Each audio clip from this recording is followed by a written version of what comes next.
His बांझ माता पिता। नैन्सी की शादी शहर के सबसे अमीर आदमी से हो जाती है। इधर नैन्सी के माता पिता भी कोई कम नहीं होते। उनकी भी तूती पूरे के पूरे इलाके में बोलती होती है। नैन्सी का पिता अपनी बेटी को बहुत कुछ देता है और इधर लड़के के पास तो कोई गाट पहले से ही नहीं होती। घर बंगले जैसा होता है। नौकर चाकर, सिक्योरिटी गार्ड, सब कुछ ही होता है। नैन्सी के घर भी बहुत कुछ होता है। उसके पिता के पास भी किसी चीज की गाट नहीं होती। दोनों ही परिवार जाने माने रईसों में से एक होते हैं और उन्होंने विवाह में भी करोड़ों ही खर्च किए होते हैं। लोग भी उनकी ओर देखते ही रह गए होते हैं। उनको कोई बात सूझती ही नहीं होती। उनकी अमीरी के आगे वह बंदरा ही गए होते हैं। धीरे धीरे समय निकलता है। उनके विवाह को भी 2 साल निकल जाते हैं पर उनके कोई औलाद नहीं होती। ऐसे ही 5 साल निकल जाते हैं। उनके कोई औलाद ही नहीं होती और उनको पता चलता है कि कभी भी औलाद नहीं होगी। तो नैन्सी का तो दिमाग खराब हो जाता है और लड़के का भी। वह बहुत ही परेशान हो जाते हैं और उनके दोनों के रईस माता पिता का भी। तो लोगों को तो ये होता है कि इनके पास तो सब कुछ है, ये तो बहुत ही खुश हैं। इनसे खुश तो कोई दुनिया में हो ही नहीं सकता।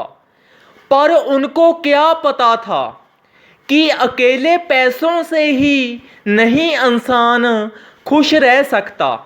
और भी बहुत सी चीज़ें होती हैं। उन लोगों के पास पैसा कम होता है और औलाद होती है। वो हाय पैसा कर रहे होते हैं और रईस लोग औलाद कर रहे होते हैं। दोनों को ही ऐसे ही सारा जीवन गम में ही व्यतीत करना पड़ता है। रईस को भी और जो लोगों के पास पैसा नहीं होता उनको भी ऐसे ही गम में ही जीवन गुजारना पड़ता है।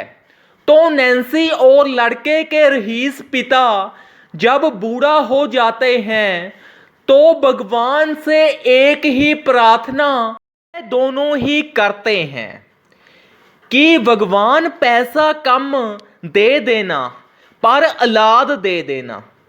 तो दूसरे पासे जो लोग उनको बहुत ही खुश समझते होते हैं वह बूढ़े होकर भगवान से प्रार्थना करते हैं कि हे भगवान, इस जन्म में जो हो गया सो हो गया, अगले जन्म में हमको पैसा बहुत ही दे देना।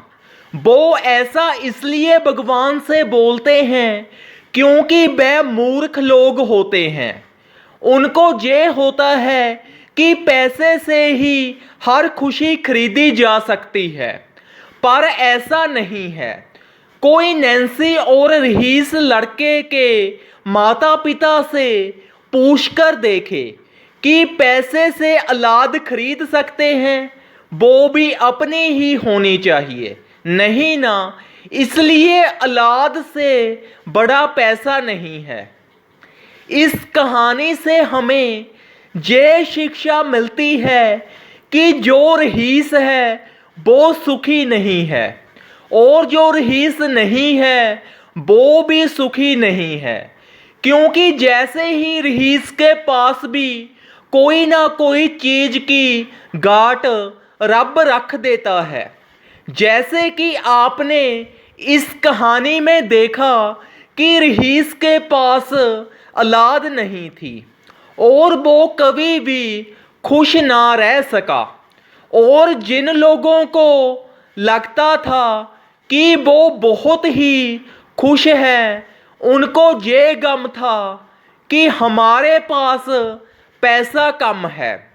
इसलिए अगर कोई रईस है तो आप ये अंदाज़ा मत लगा लेना कि वो खुश ही होगा। ये आपका ही सबसे बड़ा वहम होगा। धन्यवाद। इस कहानी को ज़्यादा से ज़्यादा शेयर करें। अगर आप चैनल पर नए हो तो चैनल को सब्सक्राइब ज़रूर करें। सब्सक्राइब के साथ बेल आइकन भी प्रेस करें ताकि आपको वीडियो का हर नोटिफिकेशन सबसे पहले मिल सके। अगर कहानी पसंद आए तो एक प्यारा सा लाइक ज़रूर करें। धन्यवाद।